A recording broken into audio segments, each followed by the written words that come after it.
Hello, my darlings. Just riding out the storm, getting ready to do some serious house cleaning. I wanted to answer the rest of my little sweet friend's question about polygyny, man marrying more than one woman. We talked about how Western society promoted monogamy so that more men could get married and procreate. They didn't want dynasties to form, and the top men have more than one woman anyway. Usually, at least they have that ability. And accessibility. So, because she's like, well, if men rule the world, why would they promote monogamy? And it was just to help out the rest of the men, because they know that if a man has a family, he's more likely to fight for that family, protect that family, and all the things that come along with being a man with a family in a country. That's, a lot of men could say that makes him more vulnerable to being used, controlled by the government, things like that. If a man is just on his own, MGTOW, he's harder to control, harder to get that guy to go to war, something to fight for. It's a family. So besides for legacy and, procreating and all that, I believe that that's really why they promoted monogamy. And they didn't want dynasties to form, men with hundreds of sons, because that's certainly possible. That's a lot harder to control. So anywho, the other question was about pair bonding. And men are able to pair bond, if that's your first love, they always say never forget your first, even a guy, right? So, but it's different because a man can love more than one woman. Just like a mother loves more than one child, she's able to care for each child, love each child accordingly, the same. You don't love one child more than the other. At least I have 4 children, and that's how I feel about it. It's not his pair bonding that you have to worry about, it's yours. And the woman's pair bonding is affected by how many men she sleeps with. So if you've just been with, really ideally one man, you really would like to be a virgin when you're with your man. That's really ideally the best way. So you pair bond with that man. And what's so interesting is that nobody ever talks about the hymen and what the purpose of it was for. Like, there's no medical actual reason for the hymen to be there, okay? So basically, in the Bible, it's saying that when that man enters that woman and breaks the hymen, the shedding of blood is a blood covenant, which is why every man you sleep with really is technically your husband, okay? So every man that enters you, so that's not good. So it's supposed to be one man. There's a blood covenant. Even, they didn't have a marriage where you had to sign papers with the state and all that kind of stuff. It was, he makes love to you, has sex with you, intercourse, whatever, and now you're his wife, okay? So that's the pair bonding. And then, so as long as you're not sleeping with other men, your pair bonding is not going to be affected. He's going to be with other women.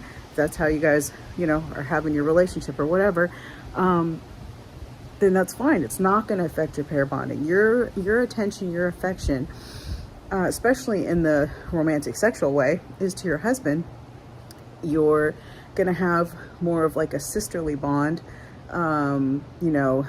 friendship, best friend type bond with the other women or woman, but that's not going to affect your pair bonding with your man. It has nothing to do with it. So that's pretty much what I would say about that. So basically, each woman has to bond with their man in their own unique relationship, but everyone kind of works together, symbiotically,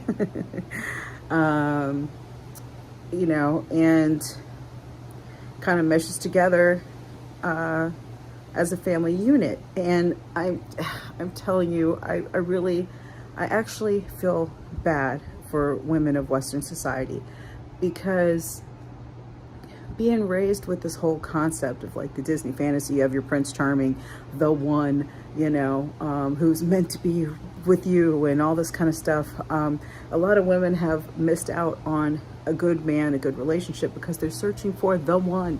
And they've got all these stupid ideas like, if it's the one, he'll know exactly what to do and what to say and how to make you feel better. And that's such a bunch of bull. That is not the case whatsoever. Men are men, and they're going to do what men do. And that could be the one, but he's not going to act or respond in the way that you think he should. He's just going to be a man. He's going to do his best. So anywho, but I got lost what I was saying. Okay, Disney fantasy, blah, blah, blah. Oh, okay. So I cannot tell you the number of women that I know throughout my lifetime that as mothers have just been exhausted, completely exhausted. So we were actually robbed of the ability of having a sister wife, another woman that was there that cared about us, we cared about them, and we both loved and honored the head of the house, who watched over everything, protected us, provided for us, and then we ran a smooth household.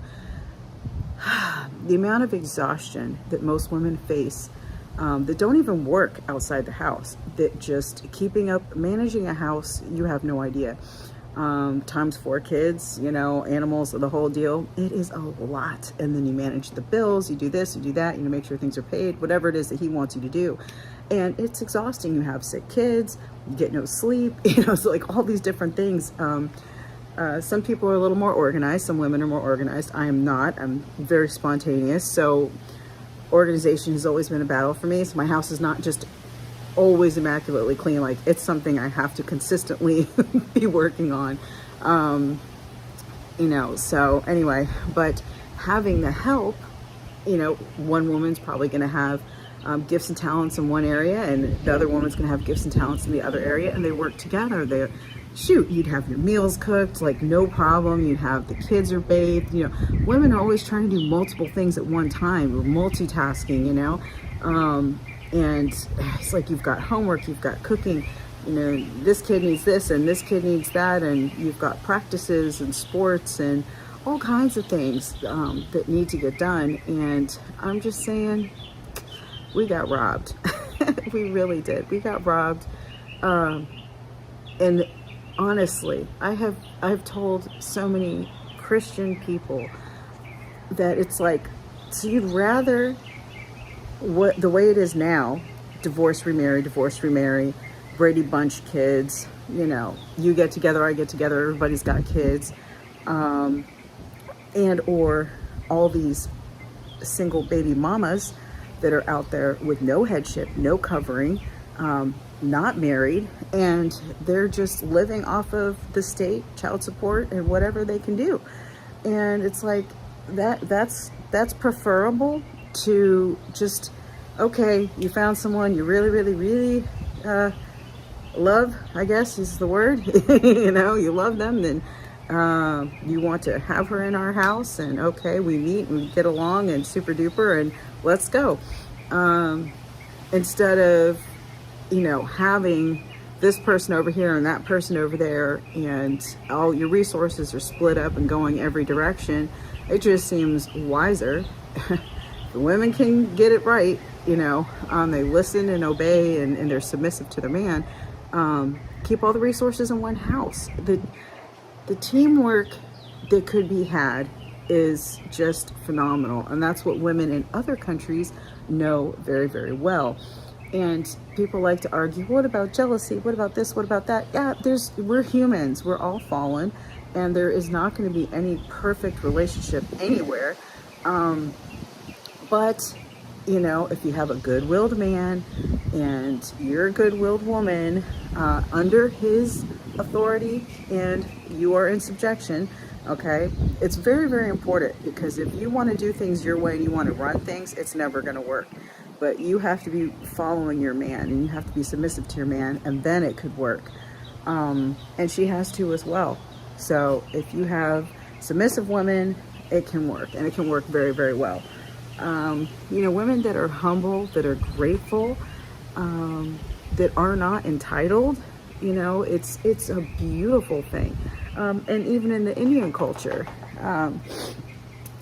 Lord Krishna, had I don't know how many wives and how many sons, you know, and it's just how it was. Radharani, who is like his female counterpart, or his, you know, his queen basically, and all the other queens, I think, well, certain queens are like a manifestation of her, but anyway, you know, she knows that he's in Vrindavan for a certain amount of time, and she gets to be with him, and there's something called the rasa dance, where, you know, under the moonlight, he multiplies himself, and then he dances with all the gopi girls and her under the moonlight, you know, so that none of them get left out. You know, it's like a whole thing, and it's not looked at in a bad way, or it's looked at like it's very beautiful, and it's supposed to represent, I guess, the deep love and affection of God to us as individuals, and I suppose the romantic or deep passion side of Lord Krishna being on earth is the idea, I suppose. Not an expert. I know all the stories pretty well. I was raised that way. But the whole point is the fact that it's very, very interesting that in the Indian culture, it actually says that women are the cause of sin and bad things happening. That men fall for women and then women ruin them. So that's very interesting. My mom's never like that. And it's very clear in the Vedic scriptures that women serve the Lord through serving their husband, that God is, he's a representation of God in that home, and she serves God through serving him, which is the same in Christianity. So it's interesting. She doesn't like that either. I love you, Mama. But she's never liked submission. And I'm like, well, that's what it's all about, you know? And then the concept of having more than one woman is all in there. You know, again, multiple wives, dynasties, kingdoms.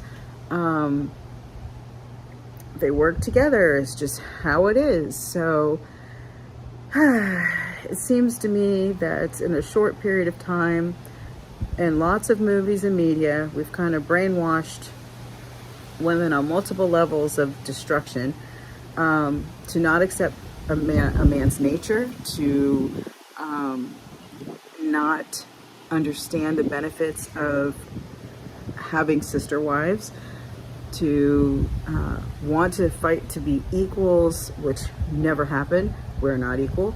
To fight to have, you know, partnerships and all this kind of stuff. And I mean, I just saw T.D. Jakes anoint his daughter with a very sketchy baby mama past as a pastor. I cringe.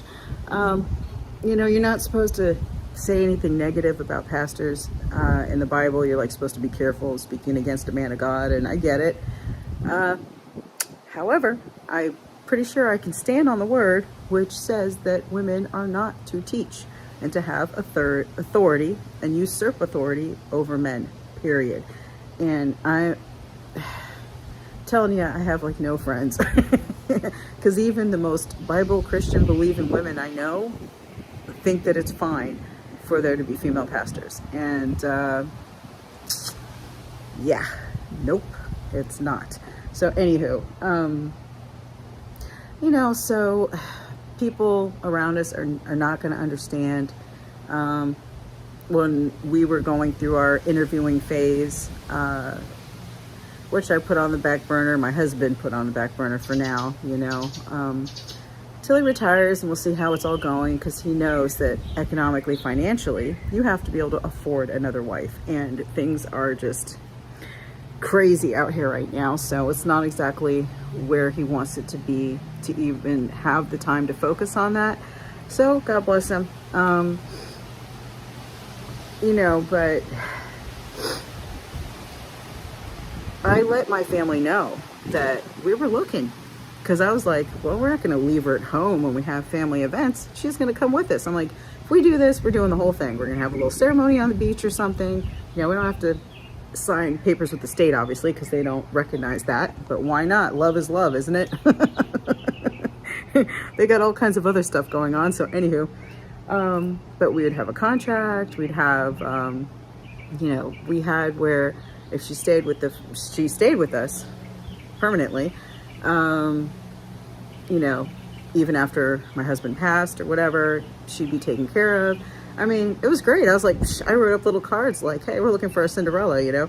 And my original TikTok page was dedicated to finding a second wife. So all the videos and everything on there was all about that. So I could just like have a reference, you know, because people think you're nuts when you're talking about it. Like, what are you talking about? And the other funny thing that happened was I felt a little bit like a stalker. Like if I saw a lovely young lady, I'd be like, hi. And then I was like, okay, wait, am I creepy? Cause it's weird. Cause it's like, I didn't want to be like, you know, cause there's couples out there and they are preying on, you know, like, hey, let's find some girl to have fun with. But I'm like, this is such a deeper level of no, we're looking for a nice, wonderful, honest person that's trustworthy, you know, and that we would trust with our family. And I asked my husband if he wanted to have more kids. I love kids. I mean, I love kids. So, you know, but again, for now, Daddy says no. So I appreciated the video with the chick from that Vibin' with Run did, where she basically was talking about convincing her husband, you know, and it really reminded me of my original conversations with my husband. And he originally was like, no, no, no, blah, blah, blah. And I'm telling you, the reason why men would react that way is because they are unsure. They want to make damn sure that she's actually okay with it. Truly, truly, not just testing him, not shit testing him, you know. It's not a phase. He wants to make sure, because whatever he says, she'll never forget. So if he says, oh yeah, God, that's amazing. I can't believe you actually want to do this. Let's do it. She could turn around and say, I was just testing you, and look, see, I knew you wanted other women and da da da da, and you want another wife, and I'm not good enough. And I'm just saying, that's the truth. So it took my husband quite a while and lots of convincing of facts and history and kings and biblical and this and that and Pastor Dowell's information and, you know, a lot of information before he was like, okay, you know, and he could totally get it. He thought it was a great idea. And then at the same time, he was like, in a fantasy concept, it all sounds great and wonderful. Trying to actually physically apply it, trying to find someone and all these things, it takes a lot of work. And he was just like, it kind of would have to happen just organically, like just naturally. I meet somebody and I'm like, here, we found someone. Because going through, there's all kinds of sites out there. There's literally like polygyny.com or polygamy.com, where you just flat out write on there, looking for a second wife. Here's my story. And I mean, he still gets so many emails of profiles from there, but you know, whatever. What else is there? There's so many different sites out there these days, but you know, out of the country, we did that too. And it was just like, there were so many women like ready to just fly and come visit for a weekend and this and that. And it was like, whew, you gotta have some bucks to be flying chicks and all this and that. And it's just like, oh my goodness. And then there's the scammers, you know, that are like, oh, just, you know, send me a gift card and this and that and all that kind of stuff too. And so it really is just kind of a pain. But it was a fun adventure that we shared together, you know, looking and just trying, you know, it was nice for me because I felt like, okay, he can finally say anything that he may have not actually wanted to say prior to that because he didn't want to hurt my feelings, you know, and it's not easy, especially for a woman like me who has loved the same man since I was 14 years old. Since we were 14, this is the man, period. I mean, I'll never have another man, even after he goes. You know, if he goes before me. So I just can't. I couldn't do it. I couldn't do it. So I have zero desire, and it's really weird because I'm very sexual. Like, I love my husband and I'm crazy about him, as you guys know. But the thought of another man stuff just, it grosses me out really bad. I'm like, ew. I don't know. I guess that's the way it's supposed to be. So, anywho, I suppose I sort of digressed, but I don't know. I mean, I think the main thing is what does your man want? What does your man want? And I told my husband I would rather him be able to tell me the truth than have to go behind my back and make whatever happen if he wants something to happen. I've never put any kind of limits on him as far as like, oh, you can't, you know, go on fishing trips. He's gone on fishing trips for years. But always stay in touch with me, always call me, you know. He's just a good guy. He doesn't just like disappear or anything like that. Whatever, that's up to him. I never put it on him to be like, oh, you have to call me when you get there. You have to call me every night. I don't do that because that's annoying and it just pisses him off. So I leave it up to him. And yeah, so again, the more that you just give him the freedom to do his thing, you know, and I really, through my stubborn female mind, because I battle myself with female issues, I want to be the only one that has his eye. I want to be, you know, this and that. I'm like, Radha, if you don't freaking just continue to be on your knees grateful that you're the one he comes home to every single night, you're the one that he's making love to every single night. I mean, whatever little fantasies or things on TikTok or whatever might grab his attention is literally nothing. So yeah, it's hard because my little female brain does freak out and I get stupid sometimes and I have to remind myself, like, you moron, don't worry about nothing except for the fact that he comes home, and keep doing your job. That's why I did a little video, like, just do your job. If he's coming home, you're doing your job.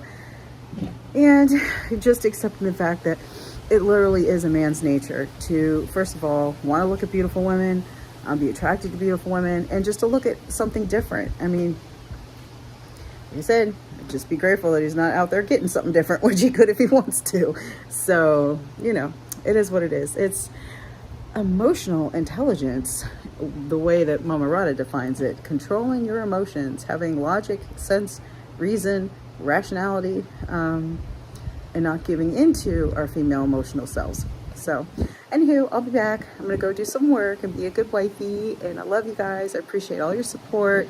I see the channel is still growing, and you guys know I don't ever monetize. I got a boo-boo on my finger, so I don't have my rings on, so I feel naked, but you know, it's okay. It's getting better. I put them on too soon and it cut it and I was bleeding and it was so gross. Anyway, but I appreciate you guys, you know, and as soon as the storm's over, it's back to the gym. I am tired of seeing my face so round.